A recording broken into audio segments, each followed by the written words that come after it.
Ada 3 gadis cantik naik sebuah taksi. Terlihat supir mulai membersihkan area dalam mobil. Begitu dia masuk ke dalam mobil, Kelly merasa aneh dengan perilaku supir ini. Benar saja, supir itu adalah orang jahat. Dia langsung menyemprotkan anestesi ke arah kursi belakang ketika kedua gadis masuk ke kursi penumpang belakang. Kelly di kursi penumpang depan tetap tenang. Dia meletakkan tangannya di gagang pintu. Pada saat itu, kunci pengaman berbunyi. Mendengar hal itu, si supir langsung menerkamnya. Tidak lama kemudian, ketiga gadis itu terbangun di ruang bawah tanah. Supir yang merupakan seorang penculik itu pun menyeret kursi dan membuka pintu. Begitu masuk, dia mulai membersihkan area sekitarnya lagi. Kelly terus mengamati setiap gerakannya. Penculik itu kemudian duduk dan tidak mengucapkan sepatah kata pun. Hanya matanya yang terus mengamati. Lily yang diliputi rasa takut tanpa sadar menurunkan roknya. Tanpa diduga, gerakan ini membuat penculik mengincar targetnya. Dalam pergumulan itu, gadis berkulit hitam itu berusaha keras melepaskan diri. Kelly mengambil kesempatan untuk menangkapnya dan menyuruh Lily untuk buang air kecil. Tak berapa lama, Lily dibawa pergi oleh pria itu. Lily nampak ketakutan. Benar saja, ketika si penculik tahu jika Lily sudah buang air kecil,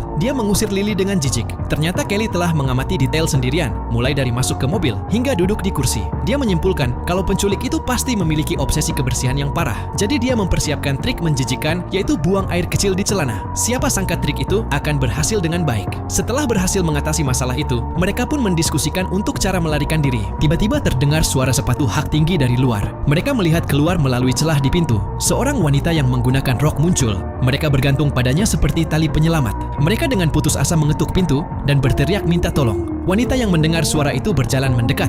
Kelly dan yang lainnya mengira mereka telah selamat. Tanpa diduga, saat pintu terbuka, semua orang tercengang. Orang itu masih penculik yang sama, tetapi dia berganti pakaian wanita. Dia berkata dengan suara feminim bahwa dia tidak akan menyakiti mereka. Setelah mengatakan itu, dia berbalik dan pergi. Gadis-gadis itu langsung terkejut. Lucy berpikir penculik itu hanya ingin menakut-nakuti mereka. Tetapi keadaan tidak sesederhana itu. Sebelum mereka dapat pulih, mereka menyadari pintu terbuka lagi. Dia masih orang yang sama, hanya saja penampilannya kali ini berbeda. Penculik itu mengenakan setelan jas dan sepatu kulit dan terlihat sangat sopan. Dia menyuruh para gadis untuk membersihkan kamar mandi. Jika tidak mau melakukannya, maka makanan akan rusak dan tidak akan tersaji dengan baik. Mereka hanya bisa mematuhi pekerjaan itu. Tepat ketika Kelly hendak beristirahat, dia berpikir keras. Semakin dia berpikir, semakin semua terasa salah. Mengapa penculik itu selalu terlihat berbeda setiap kali? Sebelum dia menyadarinya, dia melihat pria itu duduk di pintu mengenakan pakaian anak-anak. Kelly dengan tenang mengamati gerakannya untuk memverifikasi dugaannya. Kelly bertanya tentang umurnya dan pria itu menjawab bahwa dia berusia 9 tahun. Kelly yakin penculik itu memiliki kepribadian ganda. Kelly perlahan-lahan memancingnya ke sisinya. Hanya dalam beberapa kalimat, dia mengetahui bahwa ada jalan keluar lain di sini. Jadi setelah pria itu pergi, mereka mulai mencari jalan keluar. Jika kalian penasaran dengan kelanjutannya, silahkan tonton filmnya secara full. Film ini berjudul Split yang dirilis pada tahun 2016.